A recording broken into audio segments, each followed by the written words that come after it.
And welcome everyone to Championship Saturday, a huge day in college men's volleyball as 4 teams will get their tickets punched to the NCAA tournament. And we are here to break down all the matches, bring you coaches to talk about the matches, and then provide our predictions, which after we provide them, no need to play the matches. Just take our word for it. Don't even bother to watch. So, ladies and gentlemen, we are so happy to be joined here.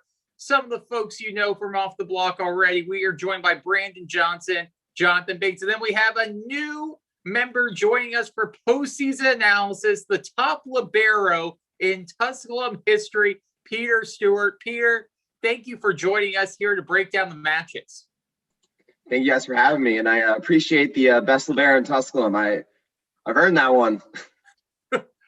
All right, guys. Well, let's get started here. Let's talk about, before we get into the matches for today, 4 conferences will decide their champions, the Big West, MPSF, EIVA, MEVA.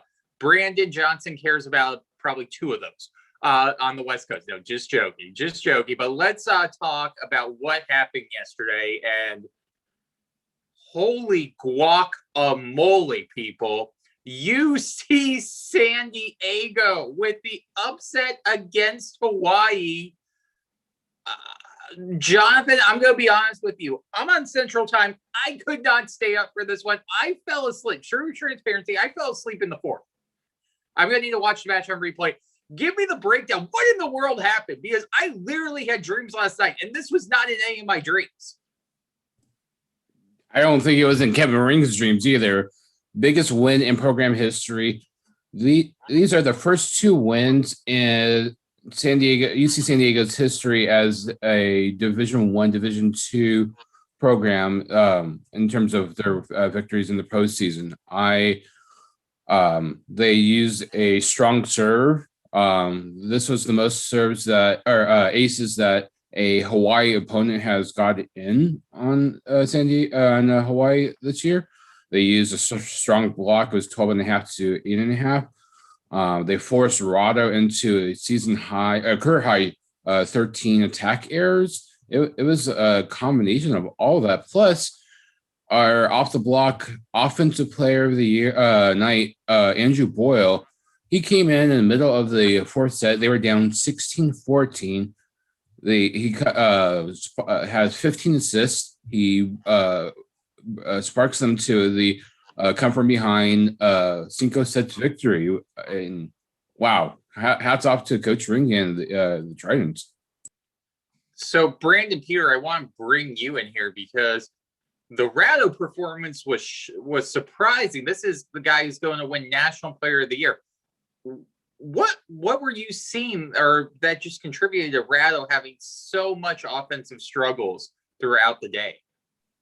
This is one of those scenarios where a clearly better team loses to a team that might not have the same talent when everything doesn't quite go right on one side and everything goes perfectly on the other side.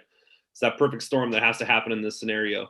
You know, sometimes people have off nights. Rado has been carrying a ridiculously heavy load all season, which is pretty crazy considering how balanced Hawaii is.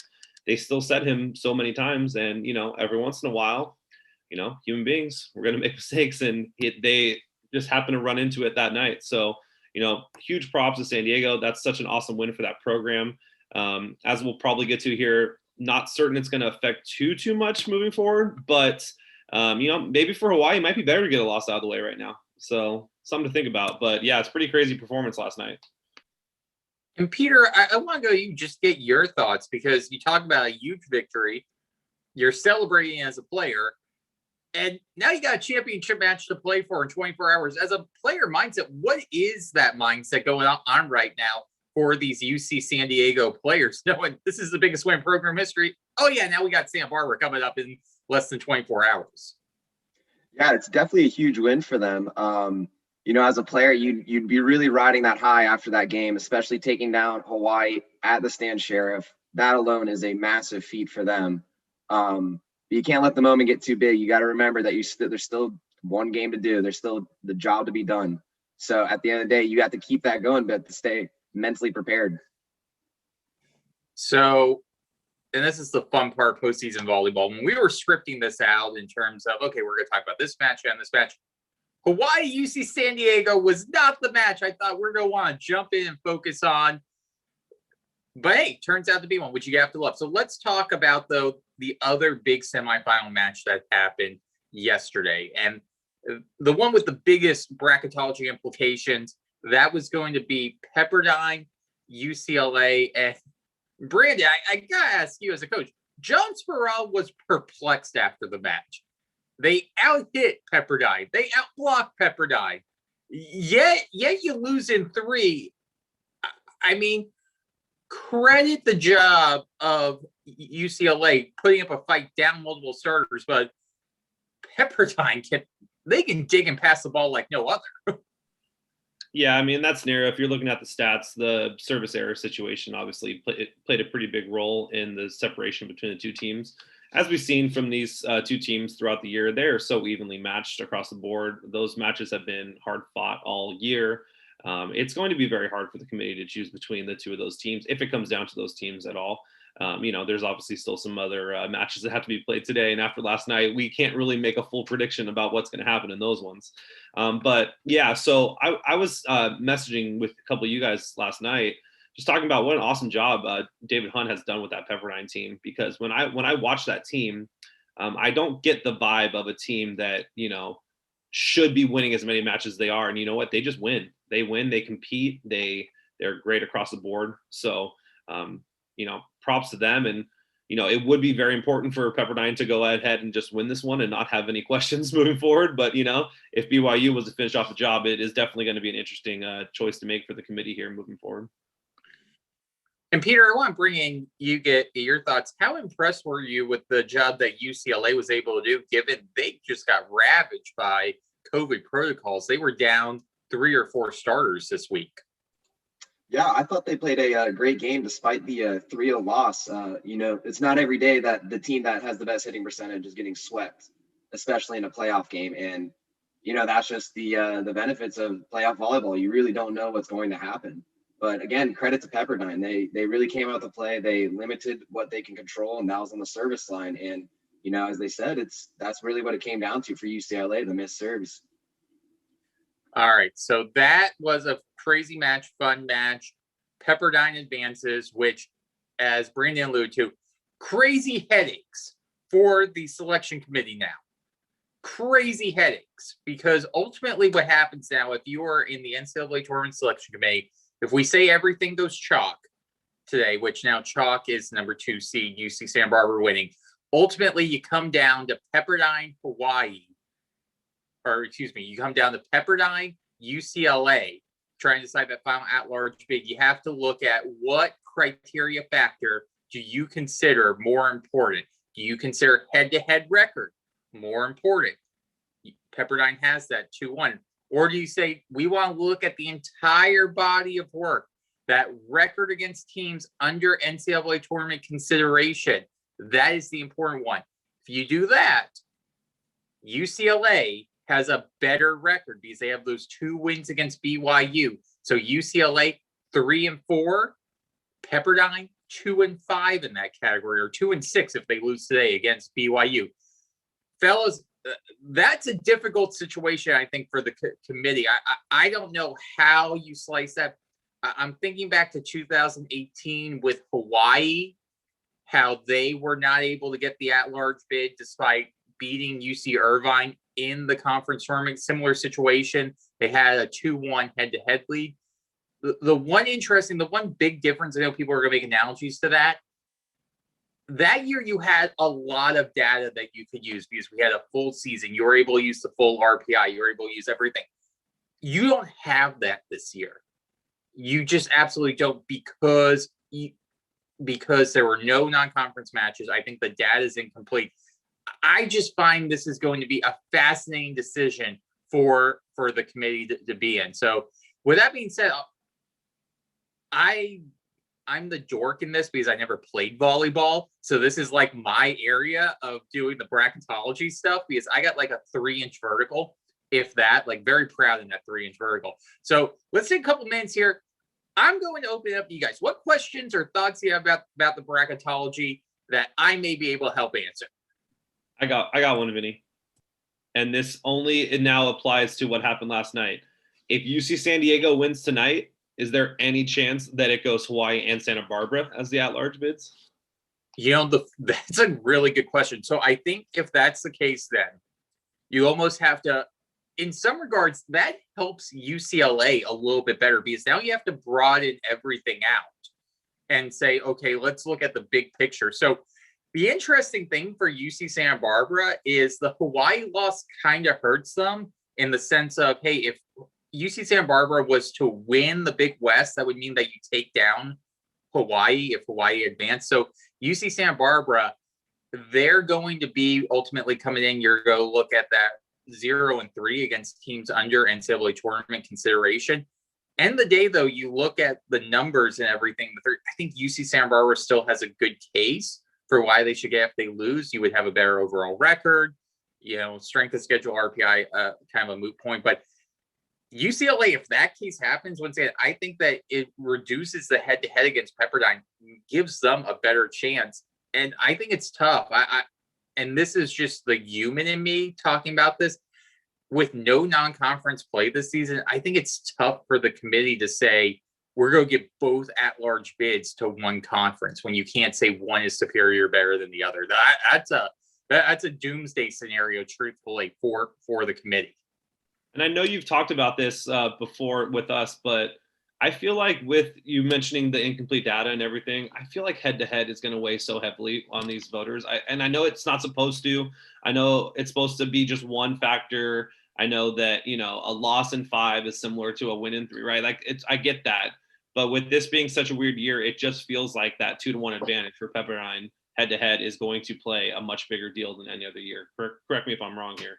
No, you're right. And I personally agree. And the committee's been a little recluse, as they should be, in terms of what we're valuing more. Now, one thing is important, though, to say is the committee can walk on into that room.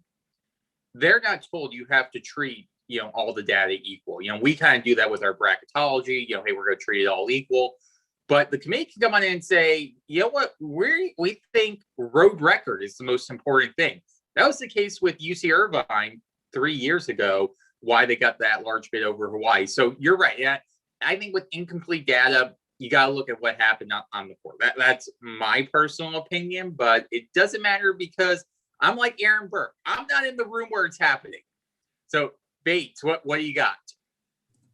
Well, if you're nerd A1, and then I'm nerd 1B, I don't actually have a question. I just want to point out that who is on the committee, which I think it will be kind of interesting to point out. You have David Matlin, the Hawaii AD, who will have to recuse himself when Hawaii is under consideration. And then you have Coach Costi at Stanford, who obviously has to deal with his program most likely being cut. But he's also probably the most knowledgeable in terms of the coaches and administrators on that selection committee in terms of deciding between UCLA and Stanford. Although I'm not sure how he would choose that or which way he would go, because his team lost to all their matches to both UCLA and to Pepperdine. It is going to be some interesting volleyball decisions. And one thing just to add on that, Hawaii, number 1 seed. The conference championships is not a factor at all in this. Hawaii is number 1 overall seed. Brandon, let's go to you really quick. One more thing. If Lewis loses today, is it for sure Lewis and Hawaii as the at-larges? Yeah, absolutely. Unless BYU loses as well, because so this is the funny thing. I think you talk about the tight races in terms of what we have. At large tight race, Pepperdine, UCLA. The second tightest race is actually the number 2 seed between Lewis and BYU. Right now, in my projections I'm doing, I have Lewis ahead of BYU just because it's so close that we talked about the RPI may not mattering too much this year, but when in close races, when you're down to splitting hairs, okay, we'll use this. Lewis has a higher RPI than BYU. But yeah, that is doomsday scenario for the selection committee if both Lewis and BYU lose tonight. Doomsday scenario, without a doubt. All right, so everyone, this is going to be some fun volleyball. Waiting on a couple guests to join us here. So as we do that, let's talk about the Big West championship match tonight. UC San Diego and UC Santa Barbara. I don't think anyone had this on their brackets. I guess my question to everyone, does UC San Diego, is everyone on board the train here? Or do they got a shot? What do they have to do to win? Peter. Despite their best effort, UC Santa Barbara is playing some fantastic volleyball right now, especially last night. They played a complete all-around game, and just the momentum of taking down Long Beach. Not only did they beat them in 4, but they handled the team, which is something that, as a men's volleyball player, we haven't seen that done in many, many years. So I definitely see UC Santa Barbara coming out strong. It's up to UC San Diego if they're going to let the moment get too big. Jonathan, I think you have a question for Peter. Yeah, so being a libero, I have a question for Peter. One thing that really just stands out to me is about Santa Barbara is just their passing. I think they might be the best passing team in the country. Coming into the match last night, I thought Long Beach State had the advantage in terms of serving, and they neutralized that. What do you see from Santa Barbara in terms of their passing and their defense? Oh, they have fantastic ball control. Whether it's just getting some arms underneath it, popping it up for a 2-ball or even a 3-ball, they are really controlling the serve and pass game. And in men's volleyball, that's huge. If you can win that, then you are able to convert on offense better. You're able to get better shots in to set up your defense easier. And it relayed in their stats. The libero ended up with 17 digs in a 4-set match, and that's huge. That's really big. And it's all because they passed well. So we have the Big West that's going to be happening. It is a late start. I'd love them to move that matchup for me. Love them. Hawaii's not in anymore. Maybe a noon start time would be fun. I'd be good with that. Nice little noon start time. That's probably not going to happen though. That would be so mean to San Diego though, after how late they had to play last night and having to win that 5-setter last night. Sorry, cinco setter. My bad. Yeah, that would be pretty rough to do. So honestly, that might be a little bit of an advantage as well for Santa Barbara, just to have that extra few hours of rest. That might actually come into play as well. But maybe the adrenaline won't be worn off by that time either. So there you go. Well, ladies and gentlemen, we have UC Santa Barbara, UC San Diego, Battle of the UCs, trying to get into the NCAA tournament. We're now going to be joined by an individual who is already in the NCAA tournament. Nolan Albright, his team, Belmont Abbey, was able to get their first conference championship in program history last week. So they're kicking back right now, seeing who's going to be in the NCAA tournament with them. Nolan, thank you for joining us. I guess my first question for you here is, what's the feeling as it finally sunk in, a week into winning it, that you are the Conference Carolina champion? Well, first of all, thanks for inviting me in here and getting a chance to chat a little bit with y'all. It definitely has. I think Monday I really didn't sleep very much. So like Sunday night into Monday morning, I was expecting to try and sleep in a little bit, and the phone just didn't stop vibrating. So didn't get too much rest, but definitely Tuesday and Wednesday, I was able to find the other side of the pillow and rest a little bit. The guys are amped. They're hyped. They're ready to go. They're following some of the tournaments that are going on right now, and trying to follow along with the bracketology. So it's a lot of fun for them. We had practice this morning, and it's one of the more high energy practices we've had all year. And it was just good to get out there and play a little bit on a rare dreary Saturday morning in Carolina. So yeah, the guys are feeling really good. Me and Coach Derek are feeling good as well. So it's nice. Well, Nolan, going off that, I do want to ask you, you do have a little bit of a layoff before your first NCAA tournament match will be two weeks. So what are you guys doing in practice just to keep everyone fresh, everyone loose, so they're ready to hit the ground running in the NCAA tournament? Yeah, so we brought in our specialist guys. So we brought in liberos and setters to do individuals every day, and just for an hour, just getting good touches, keeping the serve receive there, keeping the setting there. And then some of our jumpers, we gave, I think, 2 or 3 days off this week just to make sure that our legs were fresh. And we knew that we were going to be having practice today as well. So kind of the mindset is like, I wanted them to be coming out, and I mean, full transparency, I didn't want to practice again until they wanted to practice again. And then I wanted to wait one more day.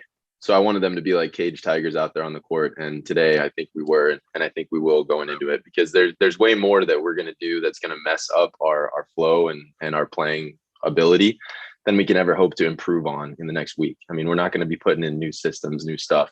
We're just going to be tightening it up, elevating it a little bit, and gearing up for a great postseason match. I'll open up to the guys if they have any questions, but just want to get your thoughts on what you've seen so far this week from the conference tournaments.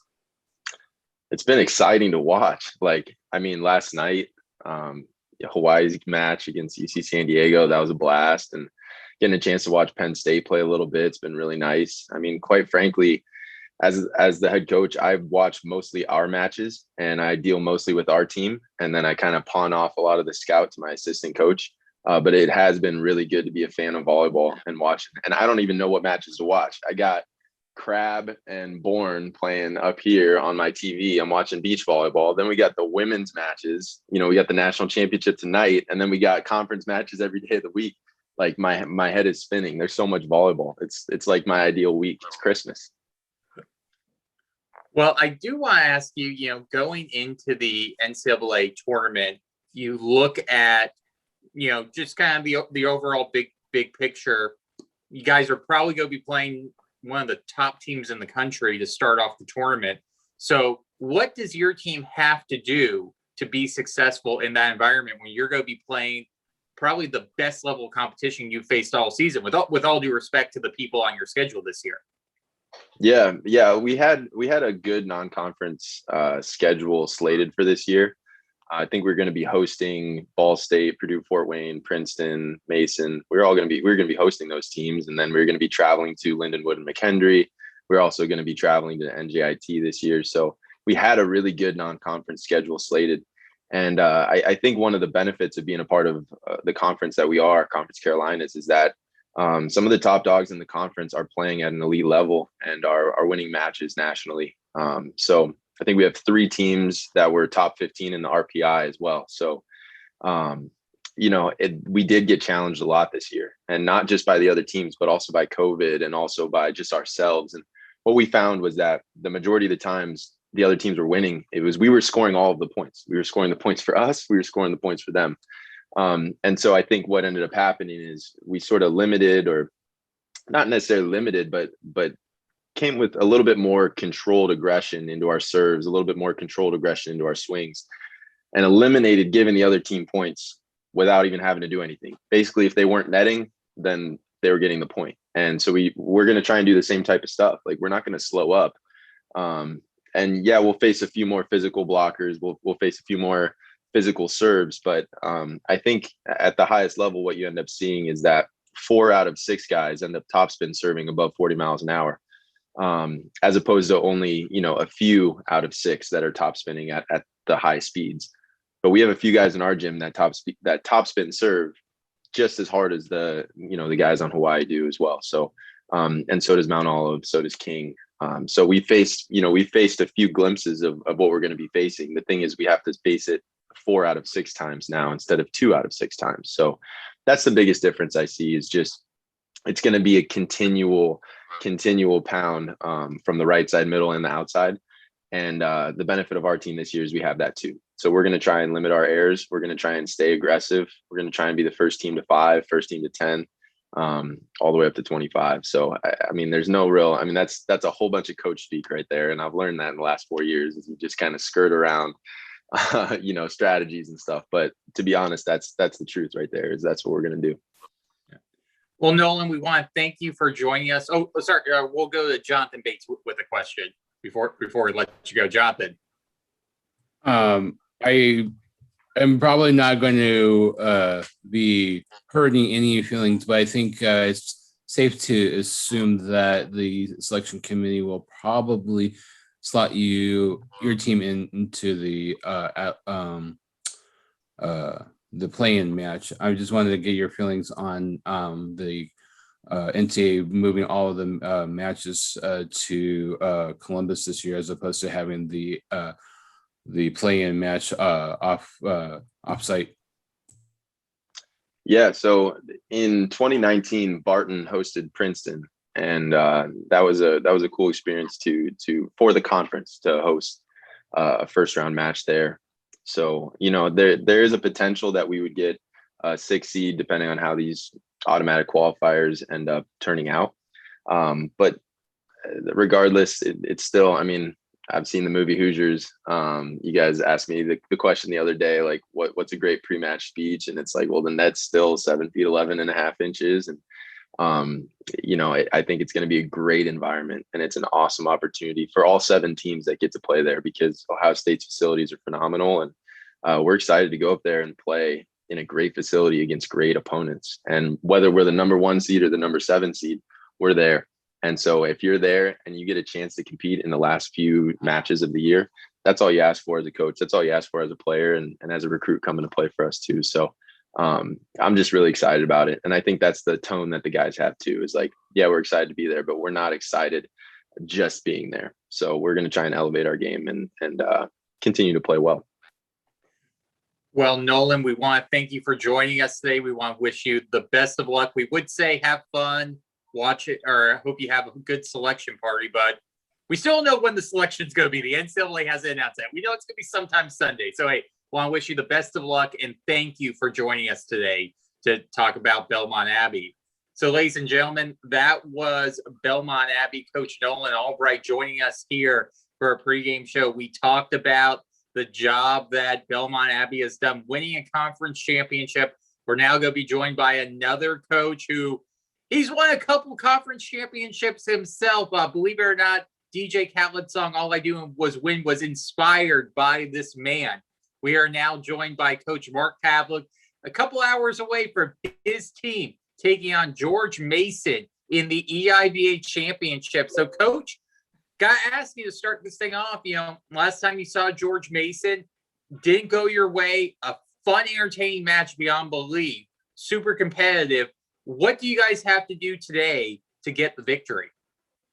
I just think we got to do what we've done all year long. I think we got to play some good defense. Our offense has to run through Bogner and make good decisions. And I think we're in a position to give Mason a good battle. But conversely, I think Mason's in a good position to give us a good battle too. Jay's done a nice job with his squad over the year, and anytime you face a group of fifth-year seniors who really have a goal to get something, they're gonna make it tough. They're not gonna go away quietly today. So to me, it's just another one of the Penn State Mason matches in the EIVA playoffs that we've kind of come, but probably the two programs have kind of come to expect. Coach, looking at the matchup, obviously you got some big bombers on the pins. Mason has some big bombers on the pins as well. What do you guys have to do in terms of trying to slow down Hayden Wagner tonight so he doesn't go off and have a big performance? Well, not just Hayden, but Greenslade and Richie Hoff, and certainly Jack Reese and Brad Kramer. It's going to start behind our service line, right? We got to make sure that we bring the pressure that we've brought all year long.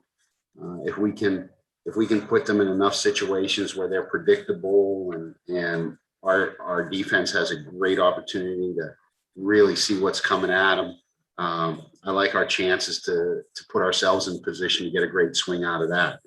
If they handle our serving and give the ball to Talamoa or to Velez where they want it, they're a handful. And Hayden has proven that he can get the job done.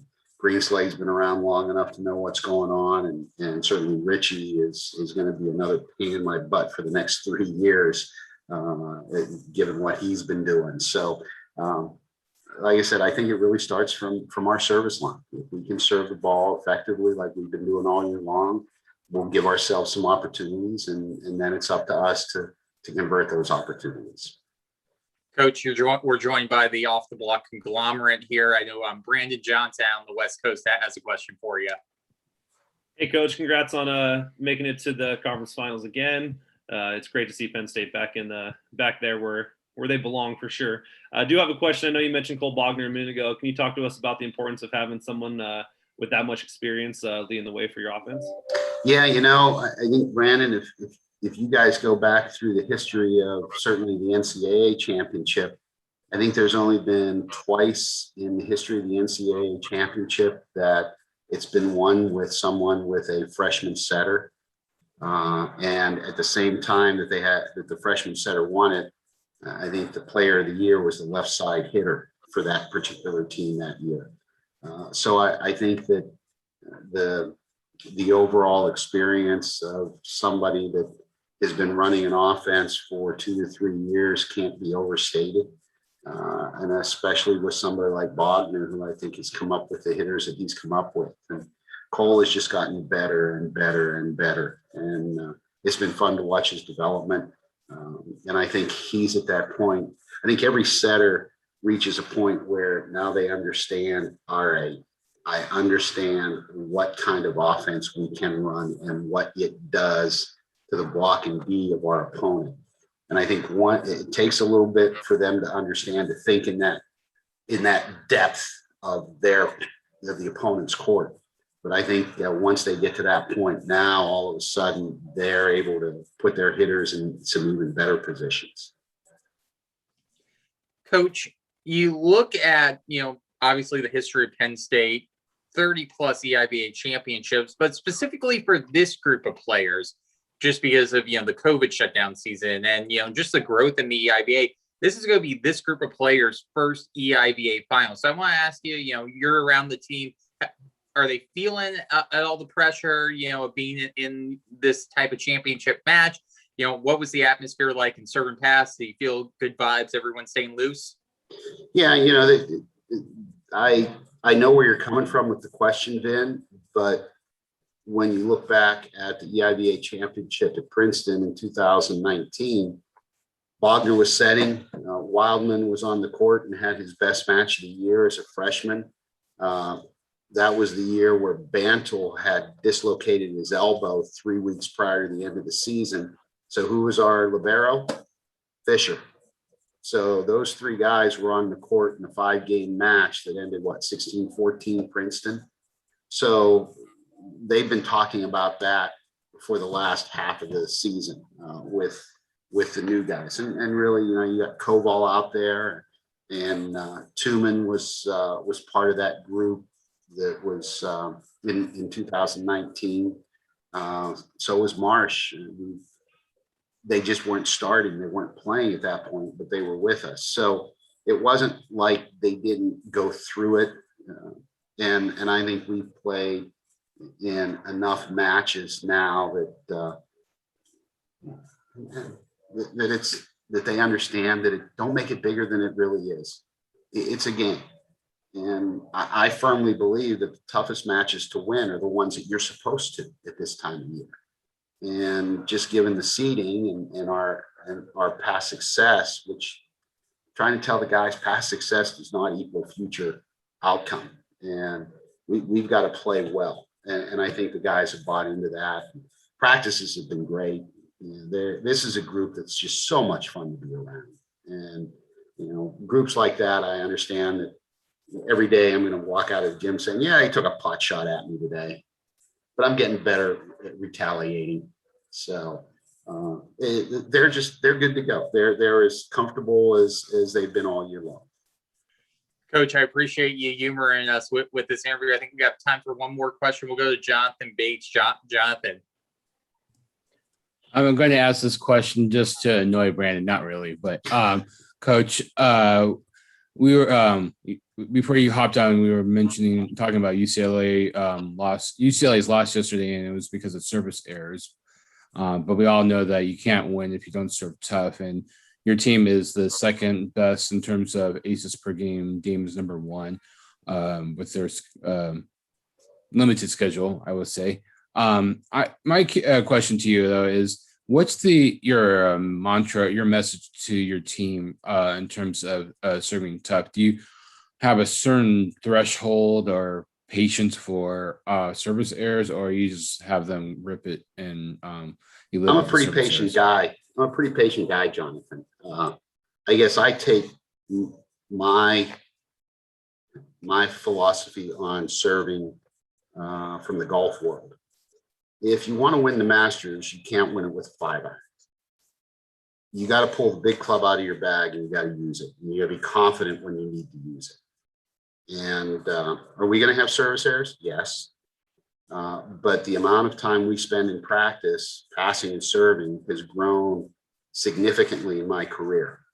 And believe me, we've seen some very ugly missed serves in practice that, you turn. For those of you that are Caddyshack fans, yeah, it's been in the lumberyard there, Danny.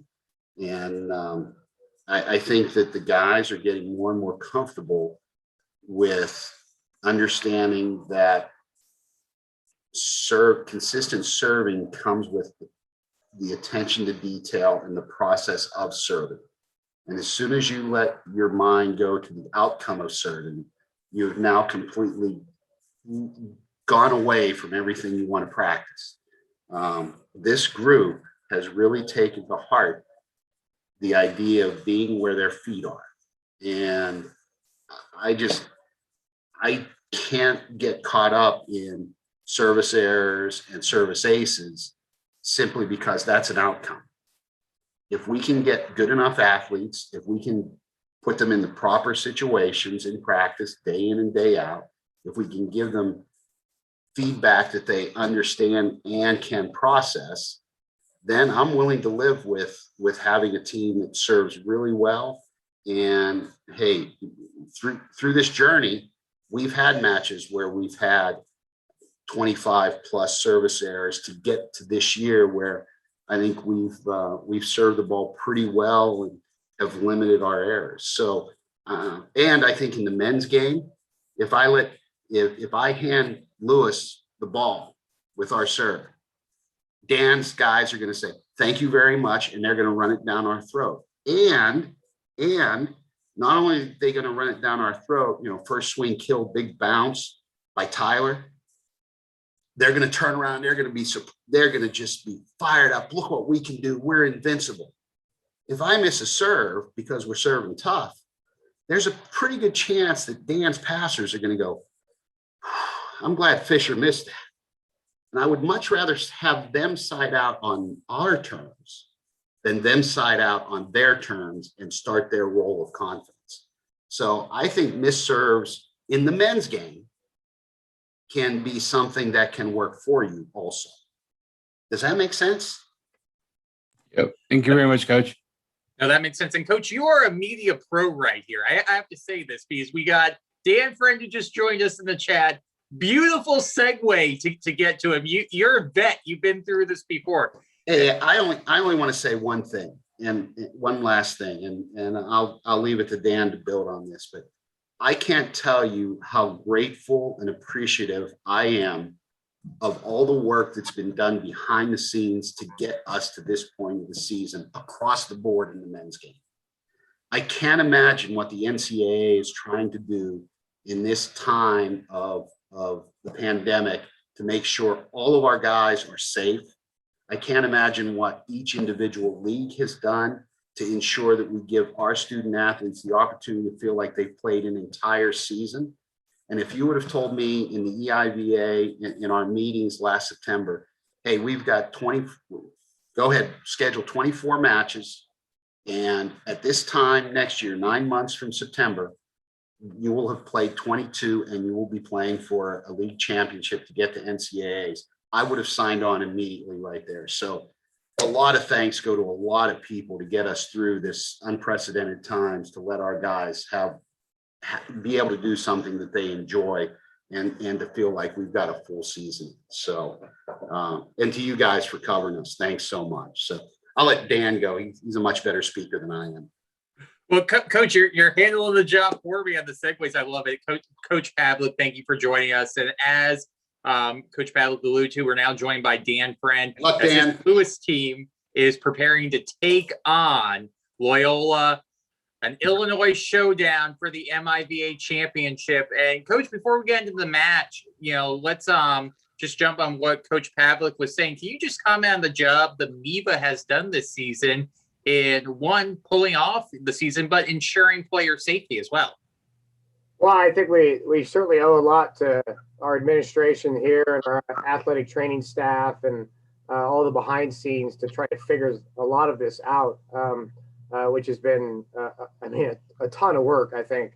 And every school is different with how they have their protocol set and everything. And then on top of that, just Tim O'Brien, the MIVA commissioner, and the work he's done behind the scenes, almost like a full-time job when it's not in terms of that. And so he's been doing a lot behind the scenes for us in terms of helping out the league and everything. And so in this, I think the other thing is a commitment to a lot of players. They're living in a bubble, and not having not going out and putting themselves at risk and, really not being socially active and really having to live within this constraint to have a season. And so a lot of credit goes to those athletes as well across the country with all those teams that they've had to do those things. And but yeah, super thankful, like Pav said, just in terms of where we're at right now and the ability to go play this match tonight compared to where I was at a year ago at this time. Sitting on my couch watching TV, doing podcasts with Rob and Jay from that standpoint. So. Well, I do like to say no pressure, but all the coaches on College Volleyball Weekly are undefeated in postseason play so far. So I'm pretty sure Rob Aspero may be paying some refs under the table. We'll have to do a full-on investigation of that. I'll joke inside. But, I do want to ask, you take on Loyola. You guys know each other really well. This is one of the top rivalries in college men's volleyball. Can you just talk a little bit about that rivalry and close proximity? And then, what are some of the keys in your mind you need to do to come away with your third victory against your rival this season? Well, certainly geographic makes it a rival for sure. And then the fact that I think we both have had programs over the past 10 years that, if not even longer, since the inception of Lewis Volleyball and Loyola, that just have been super competitive and edgy towards each other. And so it's always made for a great rivalry. And certainly, lots of great matches if you go back history-wise between the two programs. And so I would expect nothing less tonight. I think those guys are playing well, and they had a great come-behind victory for McKinley when they were down 0-2. So they certainly they had some new guys on the court for postseason. Those guys gained a lot of experience by finding a way to win there for them, and that makes them even better getting into this match. I think the two previous games don't matter right now.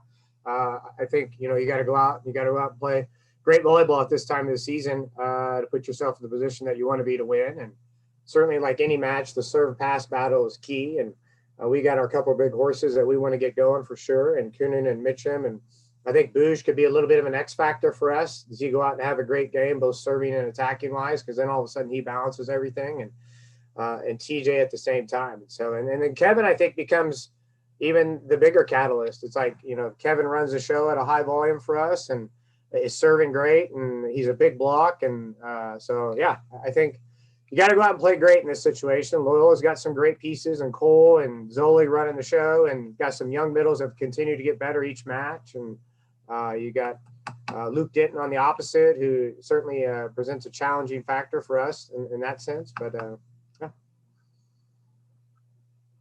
And let's toss that over to you got questions from everyone here. So let's go Brandon, then we'll go Jonathan, then we'll go Peter Stewart. Brandon. Hey, Coach. First of all, I absolutely love that you call him Bouge. That might be one of my new favorite things in the whole entire world. Honestly, for the 2021 season, I think that's my new favorite thing. Anyway, can you talk to us about, as a coach myself, we never want to lose a match, but can you talk to us about the importance of the way your team has bounced back after dropping a couple matches early to mid-season, and what those matches did for you guys moving forward and how you were able to grow from those ones? Yeah, I think, like a lot of teams, people don't know what's going on behind the scenes. And I think at the time in our couple losses, like Bouge his first match was Ohio State. Like he had some stuff he was working through to get back into the lineup, and he literally had only practiced 2 days. So we were trying to figure out how to get Kyle back into the lineup at the time in terms of what was going on. We had a freshman in Landon Krause who had played some, but unfortunately had suffered his second concussion. So we were kind of dealing with some of the opposite stuff. And then Cole Brilhart had slid into the outside when Booge wasn't playing. And so the Ohio State piece was kind of a combination of that a little bit. And that first night we played them, and Booge was on the floor, and I think Keaton was on the right because Landon couldn't come. And the second night we threw Booge on the right, and we just really served the heck out of the ball and put us in a good position. Then we get into McKendree, and we're still kind of working through that. So I think what you saw after that was, I think those 2 losses, we had 40+ errors. So Vinny asked this question, like, if we go out and have 40 errors between attacking and serving, we're not winning tonight. I can tell you that. If we go out and our air load is, in the 20s, with those 2 categories, I think we're in a good spot. Or typically we have won most of those matches, if not all of them, from that standpoint. And I think that's what you saw going forward after those 2 games. You go back and look at those, and those 2 losses were those 2 categories where we were 40+ errors. And since that point, we keep our hitting errors down and keep the serving pressure on teams, but don't miss to allow our block to work. We're in a pretty good spot. So I think we just started to find a little better groove in terms of where we were playing and what we were doing.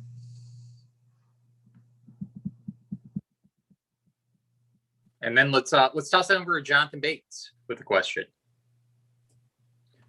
Coach, every time I see you have your beard at different lengths, so I'm not sure if this is because where you are is because it's a playoff beard or not. But because Vinny is a huge Dallas Stars fan, I'm a Kings fan. Do you believe in playoff beards?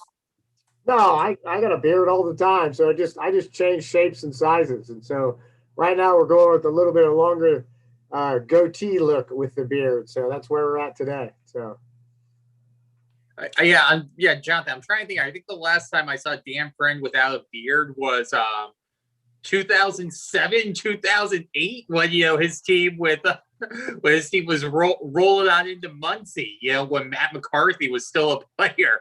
Let's throw it over to Peter, who's joining us with a question for Coach Friend. Hey, Coach. So it's obvious you are no stranger to being in the media championship, especially in the recent years. And, you're definitely not a stranger to going up against Loyola Chicago. However, how are you mentally preparing your team for this kind of a game, knowing that it's an opponent you've played many times and knowing that you've been in this championship position, especially with that strong core of seniors? Are you still pushing them to, stay mentally strong, or are you kind of letting them take the lead? Well, I think, like, we really preach about every game separate. It doesn't matter who the opponent is. I mean, certainly we're scouting this opponent. It doesn't matter. And certainly we're in the MIVA final, but it's the opportunity to play for a championship. Every time you're a little kid playing any sport and you're dreaming, you want to be in a championship format, and this is where they're at. They've earned the spot, and certainly the circumstances over the past year and a half have been pretty tough. And we talk about that a little bit, but they earn the right to be here. And certainly it does. You always like to think it helps a little bit than guys have been there before. But I also think some guys have no fear. Like they walk into a match like, I don't care, I'm just going to go play. And so you can work that angle on both sides of it. But I think I like where our guys are at. Kunin's done a phenomenal job as a leader, not just on the court statistically wise, but just a whole nother level in terms of just the leadership that he's brought to the table, along with some of those other core guys. And but yeah, every match is individual. This just happens to be that thing you dream of when you're a little kid. You get to go play for a championship, which doesn't happen very often. And granted, you said I've been in the seat more often than not, but I'm a wreck usually on game day, and I don't play. So I'm just, turn in the lineup, make sure I don't screw that up and make a few moves here and there. But ultimately, trust the training that the guys have done and put them in a good spot to go compete. All right, Coach, final question. We'll end on this. I'm looking at your background, the wall space. I'm concerned you're running out of space for championships. Are you concerned if you win tonight, you won't have a space to put that plaque? I have no worry that there's going to be space somewhere in my office at some point. So I guess like one time, I think it was my first year coach, and I walked into Al Skates' office. He had 2 offices of stuff littered in the 2 offices. I'll never be at that point. So the fact that I've got some memorabilia up and around is pretty fortunate from all the the great young men that have come through our program. And I like to celebrate that because some of those guys are off with families and kids now, and that's awesome. And so we've had a great run the past 17 years and continue to look into more guys making more memories for us. Well, Coach, we want to wish you the best of luck today, and we're looking forward to a fun match. So thank you for joining us today. Well, thanks. And thanks to you guys. I think you guys continue to raise the bar on what you're doing, just media-wise and all the stuff, and really helps drive men's volleyball. And it's really, really fun to be a part of and neat. So thank you, guys. I appreciate it. So No problem. Thank you, Coach. Thank you for joining us. All right. So, guys, we have chatted about a lot of matches. One match we haven't talked about, though, yet in terms of the championship matches is the MPSF matchup. And, okay, I guess they're kind of a big deal. They've won 40 plus, NCAA championship. So I guess we should talk about them, devote a little bit of time. Brandon, I got to ask you, looking at this match, if you're Coach Hunt, what's your message to the team right now? You're going to be playing BYU. BYU has beaten you 4 times this season. You're 0-4 against them. Is it something as simple as, the little giant speech, with Rick Moranis going out, all we need is one time? Gosh, what a great movie, right? Jeez. I know. Well, and what's funny about that is that was from Urbana, right? That was their hometown, and Urbana has a men's volleyball connection there. Anyway, so I don't know. Here's the thing. We talked about this with Pepperdine earlier. Pepperdine's skill, in my opinion, is that they continuously fight over and over and over, and they don't give away a lot of points, especially at the service line. Especially attacking, they do not give away a lot of points. So if they can continue to minimize that, and BYU has one of those nights, a la Rado last night, where maybe something's a little bit off, this is not as big of a gap as we might think, right? So I think BYU definitely has the advantage. BYU is extremely good. They're good at every position. They are extremely talented all the way around. We joke about this all the time. We would love to see Will continue to set the middles a little bit more, but you know what? They don't need it at this point because their pins are so good. So, I'm obviously looking forward to this match. I'm really curious to see if this is the year where BYU can kind of take that extra step. We've been kind of waiting for them. They've been right on the precipice the last, few years since the Taylor Stander years, seeing if this is the year they can get it. And this is the team. They're built for it this year, with so many seniors, as are a lot of teams in men's volleyball this year. But it should be a great matchup. Obviously being at home, BYU is going to have the advantage. So, would love to see Pepperdine come out and, steal that first set, and then who knows from there. So, but yeah, I do think BYU has the advantage, and it's pretty clear on paper, but I don't think it's as big an advantage as it appears. Yeah. And good point. As you put out, a lot of those games were super close. There was that one outlier, that 25-6 game that happened after that, super close. Peter, I want to bring you in, get your thoughts, especially as a libero. I'm looking at kind of the matchup within the matchup here. I feel we have an iron on iron matchup, or steel on steel. You got Fernandez serving, Gabby Garcia Fernandez, one of the best servers, and a great passing team in Pepperdine. So who do you think has the edge tonight in that individual matchup?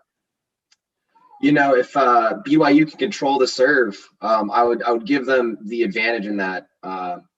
It's pretty hard to pass, a 70+ mile an hour serve from Gabby Garcia. That is no easy feat in itself. But at the end of the day, it's BYU has to show up. They've had some hiccups late in the season, and they need the team that's going to show up, because Pepperdine is the team that will take advantage of one team not showing up, or, say Gardini doesn't show up. They will take advantage of that. They're a really scrappy team. They're kind of like, the little brother that keeps getting knocked down, but they just get right back up and start poking you right back in the leg. They're very fun to watch. And, if BYU can control that serve, Pepperdine will get some great passes, but if they keep that aggressive and keep the pressure on the serve, I think they will come out with it. All right. So we have previewed all 4 conference championship matchups here. We have a lot of good stuff going on. It is time, though, like any good pregame show, we go to our predictions. We don't have a celebrity prognosticator. Unfortunately, I forgot to message people. So that's on me. Does But anybody do we else- have mascot heads? Yeah, Yes. that's the thing. Maybe you don't know what I have. I come with props. I'm like Carrot Top. You never know. All right, ladies and gentlemen, time to get to our predictions. Let's start. I'll tell you what, let's start in the EIVA. We'll go around. George Mason, Penn State. Let's start off. Peter, who do you got in this one? It's a tough one, but I'm going to have Penn State winning in 4. I think George Mason's going to come out hot. I'm going to give him the first set, but I think Penn State will settle down. And as long as they control the serve and pass game, it's theirs to take. All right. Brandon, what about you? So my current high school assistant coach is a George Mason grad, so I might need to tread a little softly on this one. I think I have Penn State also. I'm going to give it 5. Let's go 5. Let's go hashtag Cinco Sets. Let's go 2018 Penn State in the 5th. Jonathan, what about you? Just to be different, I'm going to go with Penn State in a sweep. No offense to George Mason, but I wonder how if the results would have been different on Thursday if NJIT had their starting setter. I think that was. I'm not saying that Mason doesn't deserve to be here, but I just think that Penn State is the class of the EIVA, and I see them rolling tonight.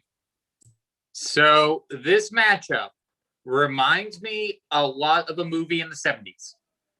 You have a master going up against the apprentice, Mark Pavlik, going up against his former assistant, Jay Hossack. And that movie, of course, I'm talking about from the 70s is Star Wars. We all know the not so epic lightsaber scene between Obi-Wan Kenobi and Darth Vader. What happened in that one? The apprentice won.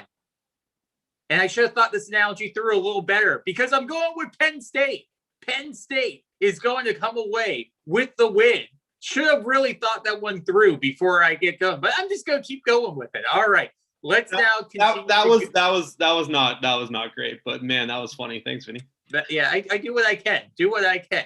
Although Darth Vader did say, "Now I'm the master," so we'll go with it here. All right, guys, let's talk about let's talk about MPSF. We hit on it moments ago. We have BYU. We have Pepperdine. I'll start us off here on this one.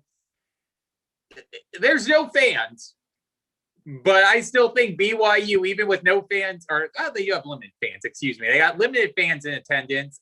I think that BYU still wins on the home court. They get the win. Pepperdine, though, still a good chance for an at-large if things go chalk. Peter. Yeah, I couldn't agree more. Without the fans there, the field house is still a very tough place to play. I'm going to give BYU the clean sweep here. Brandon. I think this is BYU's year all the way around. I probably have them as the favorite even going into the tournament. So I'm going to give them a sweep on this one. I'm not as confident in that. I think Pepperdine could easily come and get a set here, but I got BYU in this one. Jonathan, you have covered Pepperdine like no other throughout your history. There are times you're in Malibu, and I'm wondering why you're in Malibu other than the beach. Who do you got in this one? So I got a text from Coach Hunt yesterday ripping on my tweets because I was giving the Big West too much love and not the MPS stuff, not a lot of love. And I told him it was because the Big West was not charging for their stream. So he had no response for that. I will say that Pepperdine gets one set tonight, but I still think BYU just it's too much for Pepperdine tonight. All right, so we've all gone with BYU, which likely means Pepperdine's going away. Okay, let's kick us off here with the matchup that I'm sure everyone had. 5-12, UC San Diego going up against UC Santa Barbara in the Big West. Brandon, let's start us off with you on this one. Who do you have? I mean, isn't it even more impressive that they've done that without Wyatt Harrison? Like, isn't that even more impressive? We didn't mention that, but like having their dude be out basically the whole entire year and be able to get to this point is so awesome. As Peter mentioned earlier, and I thought it was so astute, Santa Barbara's playing so well right now. They really are. I don't think Santa Barbara has that signature win really this year, but man, they looked really good last night. So if that Santa Barbara team comes out, that's going to be a sweep for Santa Barbara. Peter. Yeah, I mean, Santa Barbara has been just playing some lights out volleyball, but you can't take credit away from UC San Diego. They really stepped up last night, and if they can keep that momentum rolling, they very well could grab some key sets. However, I'm still going Santa Barbara. I'm going to give San Diego 1 set, so I'm going to say Santa Barbara in 4. All right, Jonathan, what about you? The thing I have that really scares me about San Diego is that they played in 4 sets on Thursday. They played in 5 last night. I don't know how much gas they have left in the tank. I think Santa Barbara wins. I go with Peter too. I think maybe they get a set tonight, but Santa Barbara in 4. So here's the fascinating thing, folks. In our bracket challenge that we did, I love a good bracket challenge.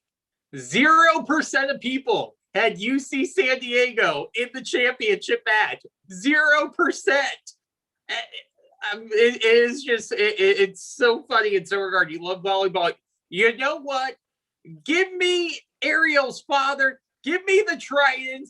I'm hopping on the train bandwagon here, folks. I'm calling it complete anarchy is going to descend. I have no reason why I'm calling it, but I'm going with the gut right here. UC San Diego. All right. Final one. How can we add a Star Wars metaphor to this one? Like figure out a way. The Triton is like a lightsaber? Is that kind of what it is? Oh yeah, going lightsaber. Well, I'll tell you what. You talk about the matchup. Here's the thing, folks. You never know with UC San Diego. If I were to tell you, hey, there's a bunch of bears with sticks and rocks, and they're going up against stormtroopers, you're going to take the stormtroopers. Yet the Ewoks find a way with logs, with rocks, with sticks to defeat these stormtroopers on the Battle of Endor. Now, am I saying that Rick McLaughlin is part of the Empire? Maybe with this analogy, but still, that will be the analogy we'll go with. All right, guys, final one here. All joking aside, love you, Rick. All right, let's go with the final matchup here. It's the Mevageddon that we all love. Folks, it's been 6 years since that. It has been 6 years since that legendary NCAA tournament finals. Some call it the greatest volleyball match of all time. That's some being me. They now meet once again in the MIVA finals. Loyola Lewis. Peter, who you got in this one? Man, it's a tough one. I'm going to take Lewis, but I'm going to take Lewis in 5. I think coming in hot to this game is really big for them, and especially having that home court advantage is, I think, going to be a difference maker. I don't think it's going to be a big difference. I think this is going to be a tight game all around, especially the fight that Loyola Chicago just showed. But I have Lewis winning in 5. Brandon, what about you? Yeah, this one's tough. This one should be really good. As Jonathan has mentioned to us throughout the year, Cole Schlotthauer might not be the most outstanding player of the of the NCAAs, but he's definitely probably the most valuable player of any team being played this year. So I think that is obviously really huge for Loyola to have a healthy team, to have him playing at such a high level. I still probably am going to lean Lewis. And since I'm leaning Lewis, I already dropped a 5-setter high score. I'll go 4 on this one, Lewis. But this is going to be very hard fought, in my opinion. I think this should be a very close match. Jonathan, what do you have? It's hard for me to pick against Lewis since they've won both matches this year. So I will go with Lewis. I think it will be probably the best match today for sure. I will go with Lewis in 4.